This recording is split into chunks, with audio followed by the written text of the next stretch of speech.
Bonjour tout le monde, j'espère que vous allez bien. Donc aujourd'hui, je vous parle de l'alimentation vibratoire.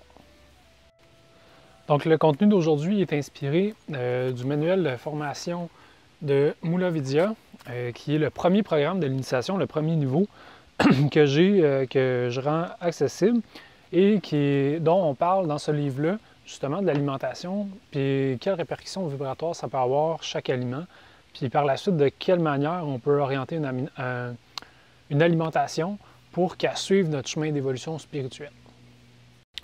Donc, vous le savez peut-être vous ne le savez pas, mais absolument tout dans l'univers porte une certaine énergie, une certaine vibration.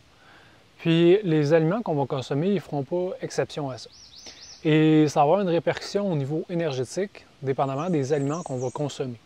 De façon générale, le principe, c'est que plus un aliment va être proche de sa nature, qui va être proche du vivant, qui va toujours être en vie, mais plus que sa portée vibratoire va être élevée, plus que son énergie énergétique, son énergie vitale va être plus élevée, et en le consommant, bien, on va en bénéficier. On aurait avantage à consommer des aliments qui sont donc plus crus, plus biologiques, parce qu'ils vont avoir une plus grande densité énergétique. Donc, les aliments qui sont traités, qu'on envoie des produits qui sont dénaturés, ils vont avoir une valeur énergétique qui va être plus faible. Il y a plusieurs raisons à ça. La condition dans laquelle est cultivé un aliment, par exemple un légume, bien, sa portée va être différente. Donc, c'est un peu, si on parle des plantes, si on parle de nous, c'est un peu le même principe. Si tu fais pousser une plante dans un milieu qui est favorable à son développement, où elle va retrouver tout ce dont elle a besoin, autant en termes de nutriments, mais aussi en termes de richesse et de diversité, bien, plus que le plant il va être fort et plus qu'il va être apte à fournir des fruits ou des légumes qui vont avoir une densité nutritive élevée, mais aussi une densité énergétique élevée. Donc, si le plant est plus fatigué, il est plus artificiel, bien, la valeur qui va sortir va être moindre. Elle va être moins intéressante, autant du point de vue nutritif que du point de vue énergétique. Au-delà de ça, la provenance ou le type de légumes va avoir une répercussion. Par exemple, les légumes racines, les légumes feuilles ou les crucifères ne vont pas avoir le même impact énergétique. Les légumes racines, ils vont favoriser l'enracinement. Les légumes feuilles, ils vont soutenir d'autres fonctions. Puis, tu sais, par exemple, le brocoli, lui, il va avoir un impact au niveau du chakra-cœur, au niveau de cet espace-là énergétique. Donc, dépendamment du type d'aliment, bien, il va avoir une fonction énergétique qui va être associée. Donc, au-delà du nutritif, il va avoir une fonction énergétique aussi. Là, j'ai parlé beaucoup de légumes, j'ai parlé des fruits, des choses comme ça. J'ai pas parlé beaucoup de viande, j'ai pas parlé beaucoup de qu'est-ce qui est plus animal. Par rapport à moi, ben, je vais vous exprimer, moi, ce que j'ai expérimenté sur le plan énergétique, qu'est-ce que j'ai expérimenté aussi, ben, qu'est-ce que j'ai découvert dans ma formation de yoga quand j'étudiais pour être professeur. Donc, aussi, qu'est-ce que j'ai condensé dans Moulavidia. Les aliments qui sont plus à base de viande, ils vont être beaucoup plus lourds énergétiquement pour l'organisme. Par exemple, si je consomme une viande, bien, c'est sûr que je vais m'alourdir. Puis moi, ultimement, bien, c'est devenu trop lourd pour moi. Puis il y a toute la question éthique aussi derrière ça. C'est sûr que peut-être qu'il y a une centaine d'années, peut-être qu'il y a 150 ans, la qualité qu'on avait n'est pas la même qu'aujourd'hui. Aujourd'hui, les conditions d'élevage, la situation fait en sorte que c'est des environnements qui sont très stressants pour l'animal. Mais c'est un peu la même chose que pour une plante. Tu sais, si l'animal est super stressé, on peut le booster pour chercher à y faire produire beaucoup de viande, mais la valeur, elle ne sera pas aussi intéressante. Puis, tu sais, c'est la même chose avec les légumes qui sont non bio, qui sont conventionnels.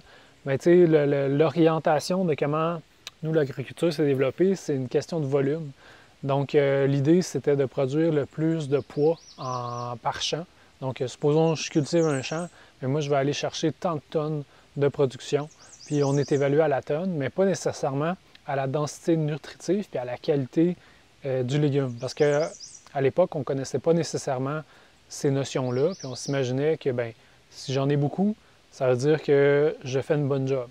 Puis ce qui se produit, c'est que les plants aujourd'hui, qu'on met beaucoup de pesticides, on met beaucoup de produits chimiques, on met beaucoup d'engrais chimiques aussi pour un peu faire pousser artificiellement le légume pour qu'il produise des gros fruits. Bien, c'est pas nécessairement garant de valeur nutritive intéressante. Puis en fait, aujourd'hui, la qualité nutritive qu'on a dans les aliments qui sont non bio, qui sont produits de cette manière-là, est très faible par rapport à celle qu'on avait il y a une centaine d'années avec des techniques agricoles un petit peu plus ancestrales où on favorisait le plant de se développer dans un milieu qui est plus proche de ce que la nature a toujours fait. Donc, de façon générale, ce que je recommande, c'est d'aller vers le biologique. Si vous avez un jardin potager, c'est encore un niveau supérieur parce que vous allez y mettre votre propre énergie dedans. Vous allez cultiver avec amour votre potager. Puis ça a une portée aussi. La façon que c'est cultivé, si vous avez un beau potager, que vous sentez centré quand vous faites votre culture, bien, la valeur des légumes, au-delà de la valeur émotionnelle, il y a une valeur énergétique, mais elle va être supérieure. Puis si en plus, vous êtes dans du bio, puis que vous laissez le terreau, le sol s'enrichir, de devenir de plus en plus fertile, bien, les plants que vous allez produire chez vous, ils vont être encore beaucoup plus nutritifs. Et plus qu'un aliment est nutritif, plus qu'il est élevé en valeur énergétique, bien, moins on a besoin d'en avoir beaucoup pour avoir le même résultat.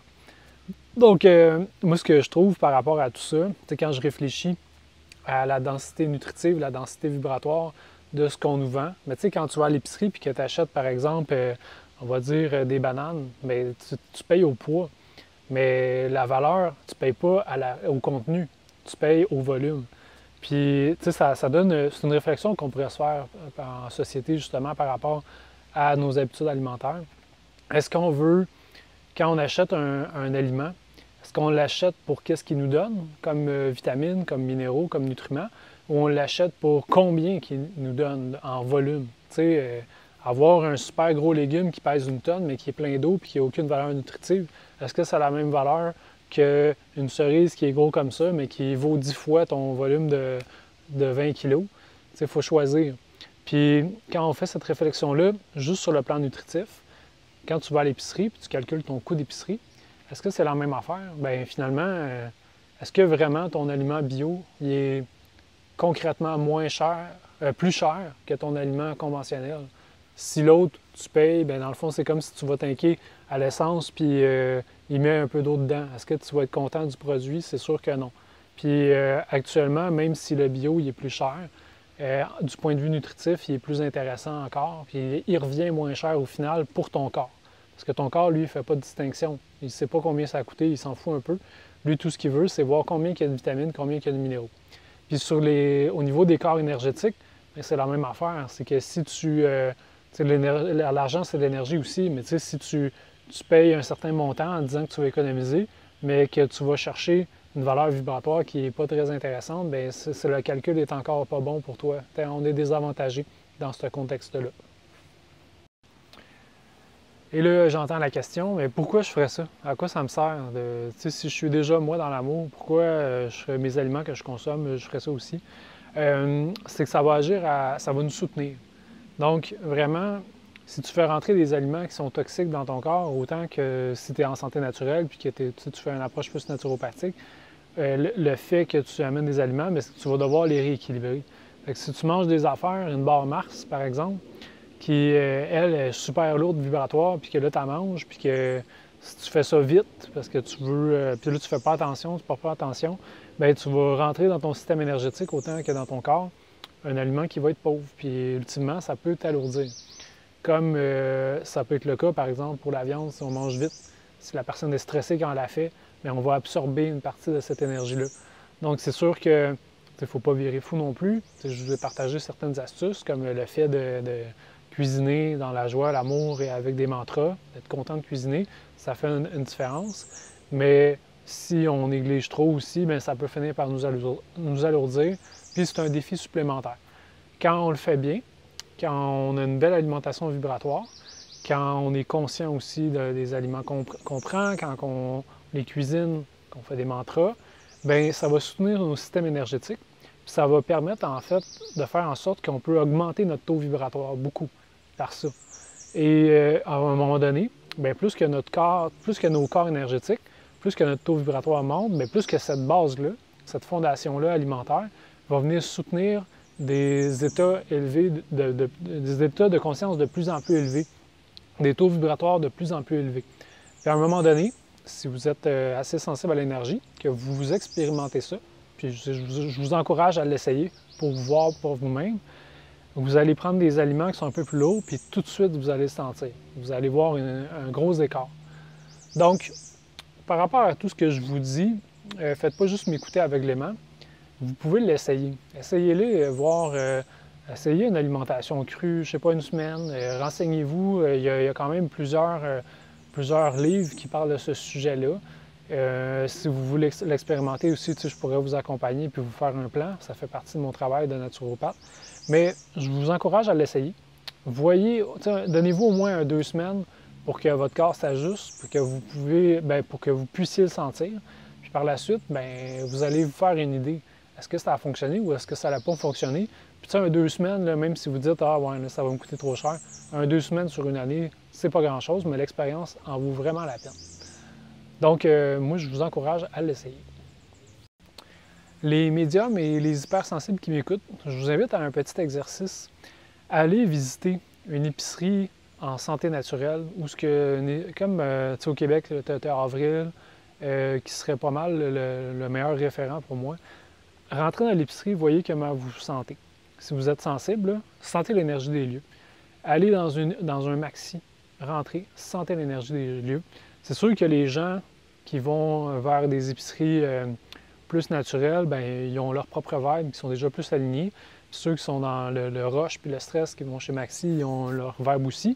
Mais essayez-le, vous allez voir, l'épicerie elle-même, sa vibe est complètement différente. Juste parce que les aliments qui sont produits sont déjà un peu plus proches de la nature. Fait que c'est super intéressant à le faire. Moi, je l'ai fait, puis je me disais, je comprends pas. Quand je rentre chez Avril, j'ai l'impression que je suis dans une bulle, que je suis dans un autre univers complètement. Je me sens bien. Je peux passer beaucoup de temps à l'épicerie. Puis, moi, mettons, je m'en vais dans une épicerie plus comme Maxi. Je vais chez Maxi parce qu'il y a des trucs qui sont moins chers. Et je ressors de là, je me sens pas mal plus lourd que si je vais chez Avril. Donc, expérimentez-le, ceux qui sont sensibles à l'énergie. Voyez par vous-même c'est quoi la différence. Faites juste le vivre. Puis, si vous n'êtes pas convaincu après, vous faites ce que vous voulez aussi.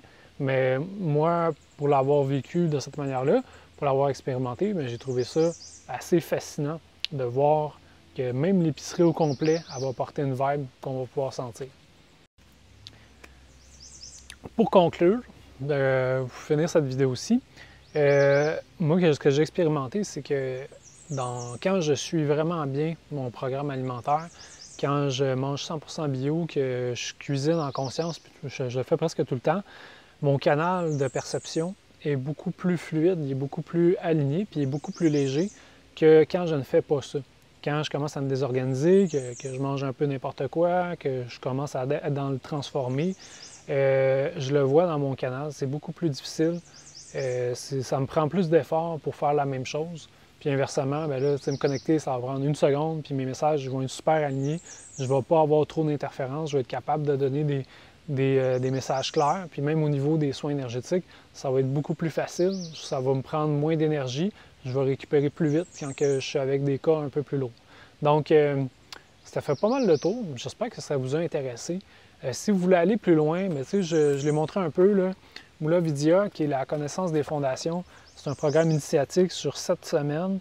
Et à chaque semaine, on travaille un centre énergétique, puis on regarde justement comment l'activer et l'entretenir, autant par des arts énergétiques comme le yoga, l'alimentation vibratoire, donc on parle des différents aliments qui peuvent soutenir et équilibrer un chakra qui est déséquilibré. Puis en fait, c'est vraiment une belle initiation parce que c'est une initiation qui est un voyage au cœur de soi, qui nous aide à comprendre notre constitution, qui active des choses à l'intérieur de nous, qui nous permet de voir justement comment notre système énergétique est équilibré, puis comment l'entretenir par la suite.